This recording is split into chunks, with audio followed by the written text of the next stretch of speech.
हम देख सकते हैं एफ ऑफ एक्स बराबर में है 9 माइनस एक्स स्क्वायर तथा जी ऑफ एक्स बराबर में है 5x square plus 2x plus 1।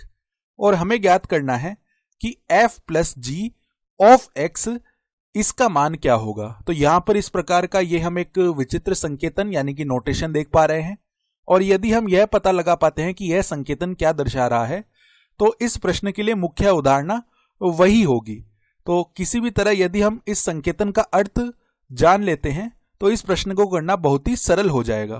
तो यहां पर देखिए यह जो संकेतन है f प्लस जी और इस प्रकार यहां पर कोष्टक में x यानी ऑफ x, यह क्या दर्शाता है, यह फलन f तथा g के योग को दर्शाता है, अर्थात f ऑफ x प्लस में g ऑफ x।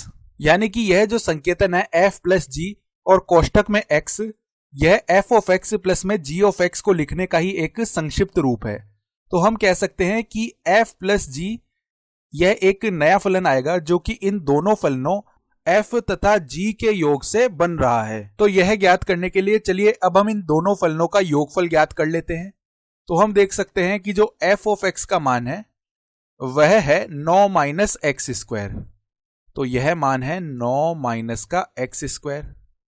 उसके पश्चात जो g ऑफ x का मान है यानी कि ये जो मान है वो हम देख सकते हैं 5x square plus 2x plus 1। तो यहां पर हम लिख लेते हैं यह है 5x square plus 2x plus 1। चलिए इसके पश्चात इन्हें हम पुनः लिख लेते हैं। तो हमें मिल जाएगा 9 माइनस एक्स स्क्वायर, यह तो f ऑफ x का मान है, और प्लस में g ऑफ x का जो मान है वह है 5x स्क्वायर प्लस में 2x प्लस में 1। तो अब हम प्रयास करते हैं इन कोष्टकों को हटाने का। तो हम कह सकते हैं यह मान देखिए क्या बन जाएगा अब 9 माइनस एक्स स्क्वायर और प्लस में, अब चूंकि यहां पर देखिए प्लस है तो हम इन कोष्टकों को सीधा ही हटा सकते हैं क्योंकि यहां पर प्लस का चिन्ह है यानी धनात्मक चिन्ह है। तो ये कोष्टक सीधे ही हट जाएंगे और यह मान बन जाएगा 5x स्क्वायर प्लस में 2x प्लस 1। अब देखिए यहां से यह किसके बराबर आएगा, यहां पर x स्क्वायर के हम दो पद देख सकते हैं, एक तो माइनस का x स्क्वायर है और एक प्लस का 5x स्क्वायर है। यानी कि अब देखिए 5x square minus x square कितना बन जाएगा 4x स्क्वायर।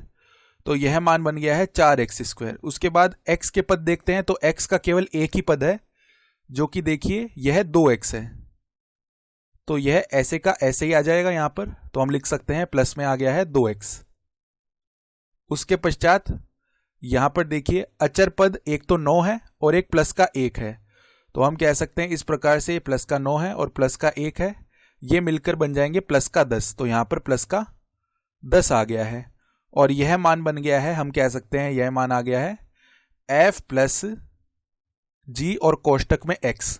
यानी कि इसे हम एक नए फलन के रूप में देख सकते हैं जो कि फलन f तथा g का योग है और उसका मान मिल गया है 4x square plus 2x plus 10 और हमारा काम बन गया है।